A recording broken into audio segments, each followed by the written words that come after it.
Assalamualaikum warahmatullahi wabarakatuh. Perkenalkan, nama saya Ayu Lestari dengan NIM C0D023053. Saya dari kelas F Perpajakan.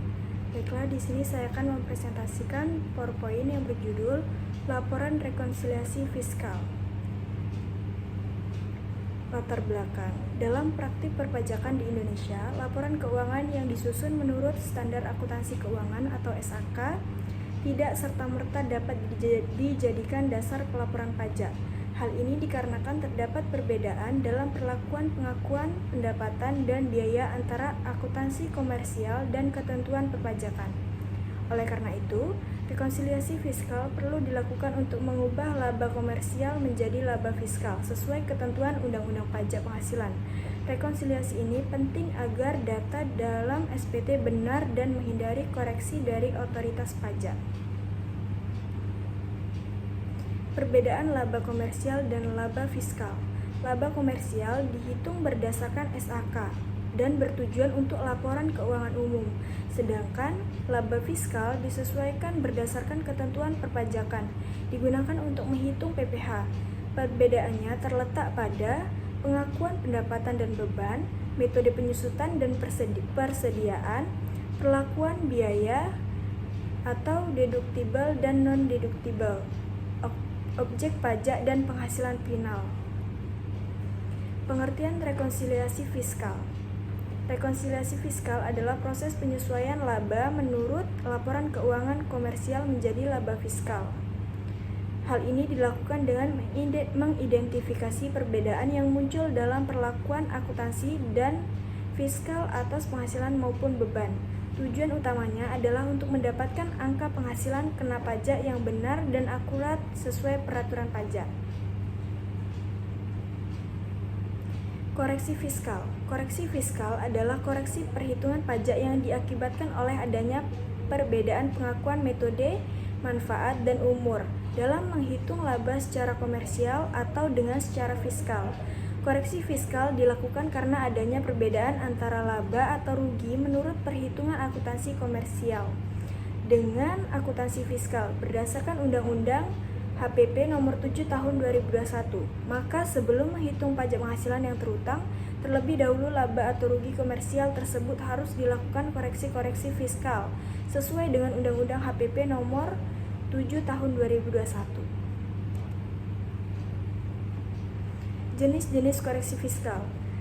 Beda tetap. Beda tetap adalah perbedaan yang tidak akan kembali diperhitungkan di masa depan. Contohnya, penghasilan dari dividen yang sudah dikenakan PPh final. Kemudian biaya sumbangan atau natura yang tidak diakui fiskal. Efeknya permanen menyebabkan koreksi fiskal positif atau menambah PPh atau negatif mengurangi PPh. Kemudian beda waktu. Beda waktu adalah perbedaan sementara yang akan diperhitungkan kembali di periode mendatang. Contohnya, penyusutan komersial versus fiskal, penyisian piutang tak tertagih. Pendapatan diterima di muka, efeknya hanya terjadi di tahun berjalan dan akan dikompensasi di tahun-tahun berikutnya. Koreksi positif dan negatif. Koreksi positif yaitu koreksi fiskal yang mengakibatkan adanya pengurangan biaya yang telah diakui dalam laporan laba rugi secara komersial menjadi semakin kecil apabila dilihat secara fiskal, atau yang akan mengakibatkan adanya penambahan penghasilan kena pajak. Contohnya, denda pajak, biaya pribadi pemegang saham. Kemudian koreksi negatif yaitu koreksi fiskal yang mengakibatkan adanya penambahan biaya yang telah diakui dalam laporan laba rugi secara komersial sehingga semakin besar apabila dilihat secara fiskal, atau yang akan mengakibatkan adanya pengurangan penghasilan kena pajak. Contohnya, penyusutan fiskal lebih besar dari komersial. Teknik rekonsiliasi fiskal. Kondisi penghasilan diakui secara komersial tetapi tidak fiskal, maka tindakan rekonsiliasinya adalah mengurangi dari penghasilan komersial. Efeknya koreksi negatif. Kemudian, kondisi penghasilan tidak diakui komersial tetapi diakui secara fiskal. Tindakan rekonsiliasinya adalah ditambahkan ke penghasilan komersial. Efeknya koreksi positif. Kemudian kondisi biaya diakui secara komersial tetapi tidak fiskal, maka tindakan rekonsiliasinya adalah tambahkan ke laba komersial. Maka efeknya adalah koreksi positif. Kemudian yang terakhir, kondisi biaya diakui secara komersial tetapi diakui secara fiskal. Maka tindakan rekonsiliasinya adalah kurangi dari laba komersial. Efeknya adalah koreksi negatif. Contoh perhitungan PPh badan. PT Maju Terus memiliki laporan laba rugi komersial tahun 2024 sebagai berikut.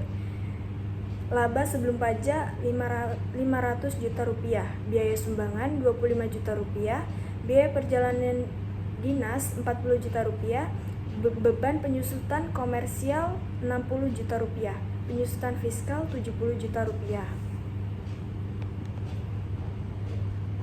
Langkah koreksi fiskalnya adalah untuk koreksi positifnya, biaya sumbangan tidak boleh dikurangkan menurut Undang-Undang PPh, maka tambah laba fiskal sebesar 25 juta rupiah.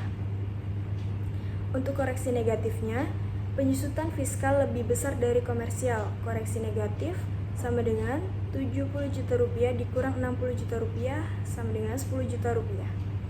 Untuk perhitungan laba fiskalnya adalah laba komersialnya 500 juta rupiah ditambah koreksi positif 25 juta rupiah dan dikurangi koreksi negatif atau penyusutan 10 juta rupiah. Maka laba fiskal atau kena pajaknya adalah 515 juta rupiah. Dan untuk perhitungan PPh terutang menggunakan tarif 22%. Untuk PPh badan sama dengan 22% dikali 515 juta rupiah, maka didapatlah hasil sebesar 113.300.000 rupiah. Kesimpulannya adalah rekonsiliasi fiskal adalah tahapan penting dalam pelaporan pajak perusahaan. Tanpa rekonsiliasi yang tepat, laba komersial bisa menyesatkan dalam pelaporan pajak. Dengan memahami jenis koreksi dan tekniknya, wajib pajak dapat menyusun SPT dengan benar, efisien, dan sesuai aturan. Sekian presentasi dari saya. Apabila terdapat banyak kesalahan, saya mohon maaf yang sebesar-besarnya. Saya akhiri. Wassalamualaikum warahmatullahi wabarakatuh.